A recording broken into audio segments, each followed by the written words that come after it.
மதிப்புக்குரிய கமல்ஹாசன் அவர்கள் சொன்னார், ராதிகா இந்த படம் ஜெயிக்கணும். இது ஏன் ஜெயிக்கணும் அப்படிங்கிறதுக்கு அவர் ஒரு காரணம் சொன்னார். இந்த படம் வெளிவந்து இந்த படம் ஓடலைன்னா எல்லாரும் ராதிகாவை பற்றி பேசுவாங்க. நீ நல்லா நடிச்சிருக்க, பிரமாதமாக நடிச்சிருக்கேங்கிறது நான் படம் வரதுக்கு முன்னாடியே நானே சொல்லிட்டேன். ஆனால் இந்த படம் ஜெயிச்சா சிவகுமார் முருகேசன் வந்து ஜெயிக்கணும், அவர் கூட இருக்கிற அத்தனை பேரும் ஜெயிக்கணும்.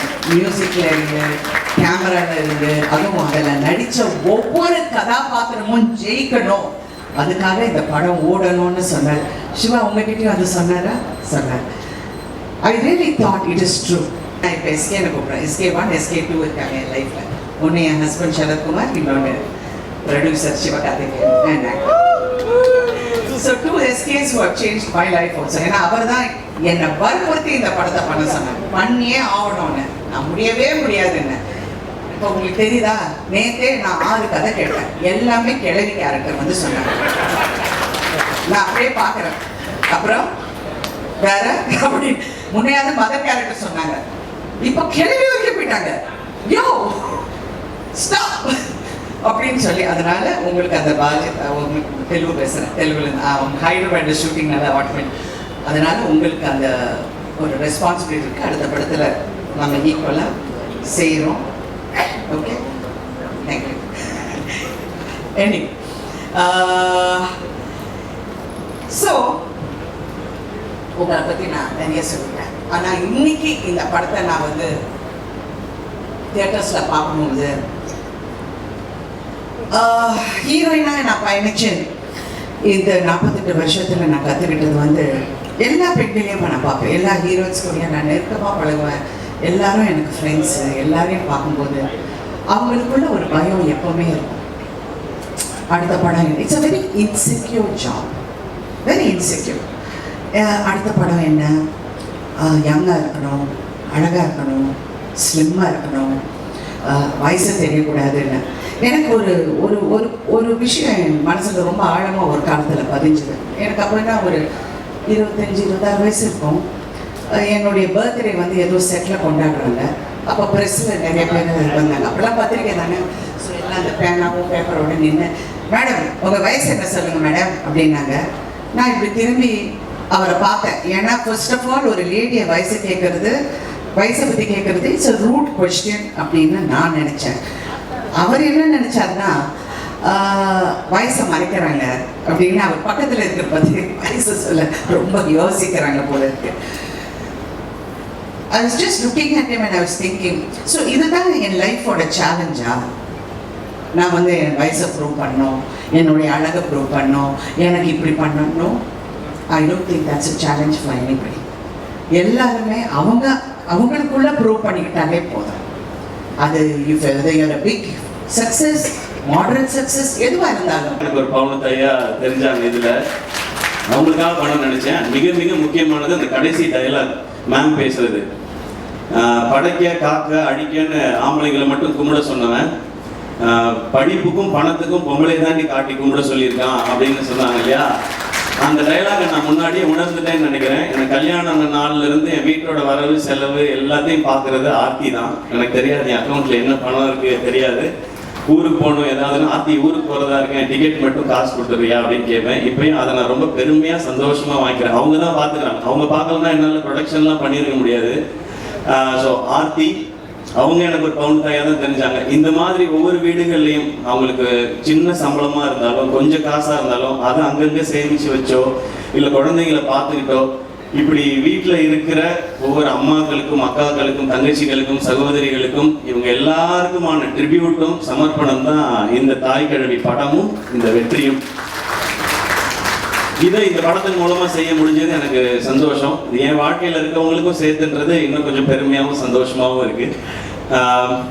ஒரு டீமா இங்க வேலை செஞ்சதோட சக்சஸை இங்க நான் பார்க்குறேன். ஏன்னா ஆரம்பத்துல இருந்து ரொம்ப சின்சியரா அதை அப்ரோச் பண்ணோம். இதுதான் பவுண்ட் ஸ்கிரிப்ட், இத்தனை டேஸ்ல தான் எடுக்கிறோம், இதுதான் பட்ஜெட், இதுதான் காஸ்டிங், ரொம்ப சின்சியரா. சிவாக்கு தெரியுமான்னு தெரியல, நான் எல்லா சீனையும் நீங்க ஷூட் பண்ண அடுத்த நாள் பார்த்துருவேன். நான் என் ஷூட்டுக்கு வந்துடும், அந்த சீன் என்னாச்சு என்னைக்கு எடுக்கிறீங்கன்னு, அது லொகேஷன் சேஞ்ச் இருக்கு அதனால இன்னொரு நாள் எடுக்கணும்னு சீனை சொல்லி கேட்பேன். இந்த கதையை 2 முறை கேட்டிருக்கேன். ஒரு முறை நான் கேட்டேன், இன்னொரு முறை கலையெல்லாம் கேட்கும்போது ரியாக்ஷன் பார்த்துட்டே இருந்தேன். 2 தடவை படிச்சிருக்கேன். இது வரைக்கும் 12 தடவை பார்த்துருக்கேன். நான் இது வரைக்கும் என் படத்தை கூட அத்தனை தடவை பார்த்தது இல்லை.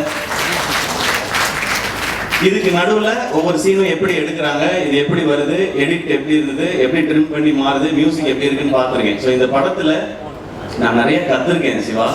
இந்த லேர்னிங் எனக்கு ரொம்ப ரொம்ப சந்தோஷமா இருக்கு. ஏன்னா கடைசி வரைக்கும் மாறாத ஒன்று கற்றுக்கிறது மட்டும்தான் நினைக்கிறேன். அது இருந்ததுன்னா தான் இங்கே முன்னேற முடியும்னு தோணுது. இந்த லேர்னிங் எனக்கு ரொம்ப பிடிச்சிருக்கு. இந்த சேம் ப்ரொசீஜரை நான் நடிக்கிற படங்கள்லையும் அப்ளை பண்ணணும்னு எனக்கு ரொம்ப ஆசையாக இருக்குது. அது நான் மட்டும் எடுக்கிற முடிவாக இருக்க முடியாது. ஆனால் ஒன்று மட்டும் ரொம்ப கிளியராக இருக்கேன், இந்த மாதிரி அப்ரோச்சில் தான் இனி நான் நடிக்கிற படங்கள் பண்ணணுன்றதுலேயும் ரொம்ப தெளிவாக இருக்கேன். அதனால நான் டேரக்டர்கிட்ட போய் தலையிட போகிறதில்ல. ஒவ்வொரு விஷயமும் தெளிவாக ஒரு பவுண்ட் ஸ்கிரிப்ட்னா இவ்வளோ பேஜ் இவ்வளோ இருந்து தான் பண்ணணும்னு கேட்கலாம். நீங்கள் இப்படி பண்ணால் பிளாக் பஸ்டர் ஆகிடுமா படம்னு, அது நமக்கு தெரியாது. நம்ம ப்ராசஸ் தான் பண்ண முடியும், ரிசல்ட் மக்கள் கையில் தான் இருக்குது. ஆனால் ப்ரொடியூசரோட காசை வேஸ்ட் பண்ணாமல் படம் பண்ண முடியும். அந்த மிச்சமாகிற அந்த காசு அந்த ப்ரொடியூசருக்கு இன்னொரு படம் பண்ணுறதுக்கு ஹெல்ப் பண்ணலாம். இல்லை அந்த காசு நம்ம படமே இன்னும் கொஞ்சம் பெருசாக பண்ணுறதுக்கு இருக்கலாம். ஸோ அதை நான் ஃபாலோ பண்ணணும்னு நினைக்கிறேன். அந்த நம்பிக்கையை திரும்ப கொடுத்ததுக்காக இந்த என்டையர் டீமுக்கும் நான் தேங்க்ஸும் சொல்லிக்கிறேன்.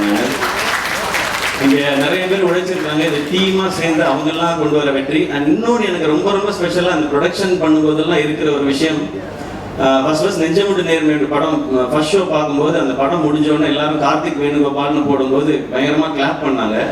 அப்போ அவங்க அப்பா ரொம்ப எமோஷனல் ஆகி கார்த்திக் வேணுகோபாலை கட்டி பிடிச்சிட்டாரு. அவர் ரொம்ப ஸ்ட்ரிக்ட் அவர்கிட்ட.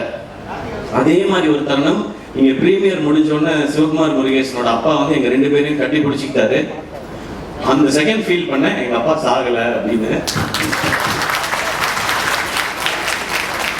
சாரி, நான் ரொம்ப சென்சிட்டிவ் அண்ட் எமோஷனல். அது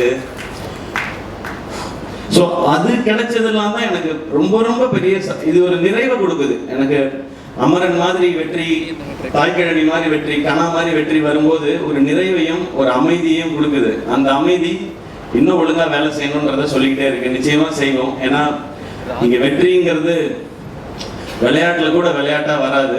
அதுக்கு உழைக்கணும், அதுக்கு ஒரு டீமா உழைக்கணும். அந்த மாதிரி உழைச்சா வெற்றி எப்பயுமே சாத்தியப்படுங்கிறது இந்த மேடை திரும்ப சொல்லி கொடுத்துருக்கு. அண்ட் என்னோட ஃபேன்ஸான பிரதர்ஸ் அண்ட் சிஸ்டர்ஸ், இது அண்ணன் படம் தான் அப்படிங்கிறத மாதிரி எடுத்துட்டு போய் கிரவுண்ட்லையும் சரி சோஷியல் மீடியாலையும் சரி இன்னைக்கு வரைக்கும் அதை நீங்க செலிப்ரேட் பண்ணிட்டே இருக்கீங்க. அதுக்கு ரொம்ப ரொம்ப ரொம்ப ரொம்ப நன்றி. அடுத்து சேயம் சிவாவோட தான். மேம் சொன்ன மாதிரி இன்னும் கொஞ்சம் கரெக்டாக வேலை பார்த்து அது இன்னும் கொஞ்சம் நல்லா பண்ணணும். அதுக்கு இன்னும் கொஞ்சம் டைம் எடுத்துக்கிறோம். இந்த மாதம் ஷூட் போகிறதா இருந்துச்சு. பட் இந்த மாதம் இந்த படத்துக்கான வேலையில் சிவாவும் இருந்ததுனால சரி அவரை ப்ரெஷர் போடக்கூடாதுன்னு டைம் எடுத்து அழகாக பண்ணுறோம். நெக்ஸ்ட் மந்த் தான் போகிறோம். அது நல்லபடியாக நடக்கும். அண்ட் எஸ்கே ப்ரொடக்ஷன் இந்த படம் லாபகரமான படம்னு சொன்னேன். ஆனால் இந்த லாபம் நிச்சயமாக நல்ல விஷயங்கள், அழகான விஷயங்களுக்கே பயன்படும். முதல்ல என்னை சுற்றி இருக்கிற அவங்களுக்கு ஏதாவது ஒரு நல்லது செய்யணும்னு நினைக்கிறேன். அப்புறம் இன்னும் தேவைப்படுற சிலருக்கு சில நல்லதுகளை செய்யணும்னு நினைக்கிறேன். அது எப்பவும் அது அப்பா பேரில் இருக்கிற அந்த ட்ரஸ்டின் மூலமாக எதுவும் நடந்துகிட்டே இருக்கும். ஒரு பகுதியை எடுத்து எஸ்கே ப்ரொடக்ஷனில் நான் சொன்னேன் இல்லையா, இந்த ஸ்டேஜை இன்னும் கொஞ்சம் பெருசு பண்ணி டேலண்ட்ஸ்க்கான ஆப்பர்ச்சுனிட்டி இருக்கணும்னு சொல்லி. ஸோ அது நெக்ஸ்ட்டு ஒரு புது டேலண்ட், ஒரு புது இயக்குனரை நாங்கள் அறிமுகப்படுத்தணும்னு நினைக்கிறோம். இந்த படம் அந்த நம்பிக்கையும் கொடுத்துருக்கு. அவரை மட்டும் இந்த ஸ்டேஜில் நான் இன்ட்ரடியூஸ் பண்ணிக்கிறேன். எஸ்கே ப்ரொடக்ஷன்ஸோட 10வது திரைப்படம், அதை இயக்க போகிற புதுமுக இயக்குனர். ஒரு பெரிய கைதட்டல் கொடுத்துடலாம். ஸோ எஸ்கே ப்ரொடக்ஷன்ஸ் உடைய 10வது படத்தின் டைரக்டர் அம்மாமுத்து சூர்யா. அவர் தான் நெக்ஸ்ட் எஸ்கே ப்ரொடக்ஷனில் லான்ச் ஆகிற டைரக்டர். இவர் தான். இருந்தாலும் ஃபோட்டோவில் கொஞ்சம் சிரிச்சிருக்கலாம். கலர்ஃபுல்லாக இருக்கு. ஆமாம், இல்லை இந்த படம் ஃபேமிலி லேடிஸ் அவங்களுக்காக ரொம்ப ஸ்பெஷலாக பண்ணோம். அடுத்த படம் ஒரு யூத்துக்கான அவங்கள பற்றின ஒரு படமாக இருக்கும். ஒரு யூத்ஃபுல் என்டர்டெய்னராக இருக்கும். ஒரு ஃபைனல் ஸ்கிரிப்ட் இப்போ அவர் எழுதிட்டு இருக்காரு. அது முடிச்சதுக்கு அப்புறம் காஸ்ட் யார் பண்ண போறா என்னன்றதை ஒன்று அனௌன்ஸ் பண்ணுவோம். எனக்கு இந்த ஸ்டேஜில் சொல்லணும்னு தோணுச்சு. எனக்கு ரொம்ப பாசிட்டிவாக இருக்கு. இந்த ஃபேமிலி எல்லாம் சேர்த்து தான் இந்த வாய்ப்பையும் சாத்தியப்படுத்தியிருக்குன்னு நான் நம்புறேன். அண்ட் நான் தமிழ் மக்கள், உலகம் ஃபுல்லாக இருக்கிற தமிழ் மக்களுக்கு ரொம்ப பெரிய நன்றி சொல்லணும். ஏன்னா ஃபாரின்லையும் இது ரொம்ப ரொம்ப பெரிய சக்ஸஸ் ஆயிருக்கு. அவ்வளோ பேர் பார்த்துருக்குறாங்க. கலை சொல்லும்போது தமிழ்நாட்டில் பார்த்தவங்க நம்பர் மட்டும்தான் சொன்னார் எவ்வளோ பேர் பார்த்தாங்கன்றது. இது கர்நாடகாவில் இருக்கிற நம்ம தமிழ் மக்களாக இருக்கட்டும், ஃபாரின்ல இருக்கிறவங்க, ஸோ எல்லாருக்கும் ரொம்ப ரொம்ப ரொம்ப ரொம்ப நன்றி. இப்போ நிறைய பேர் சொல்றது இந்த மாதிரி படங்கள் தைரியமாக பண்ணலாம், இந்த மாதிரி படம் பண்ணால் கண்டிப்பாக ஜெயிக்கும், வசூல் பண்ணும் அப்படின்ற ஒரு நம்பிக்கை மீண்டும் ஒரு முறை இந்த படம் விதைச்சிருக்குன்னாங்க. இது மறுபடியும் சொல்கிறேன், இது எஸ்கே ப்ரொடக்ஷன்ஸ்க்கோ தாய் கிழவி டீமோட சக்ஸஸ் இல்லை, இது தமிழ் சினிமாவோட சக்ஸஸ், தமிழ் சினிமா ரசிகர்களோட சக்ஸஸ். அப்படிதான் நான் பார்ப்பேன். Keep inspiring, keep entertaining. So எல்லாரும் சேர்ந்து ஒரு குரூப் ஃபோட்டோ எடுத்து போகிறோம். எல்லாமே சாப்பிட்டு போகணும்.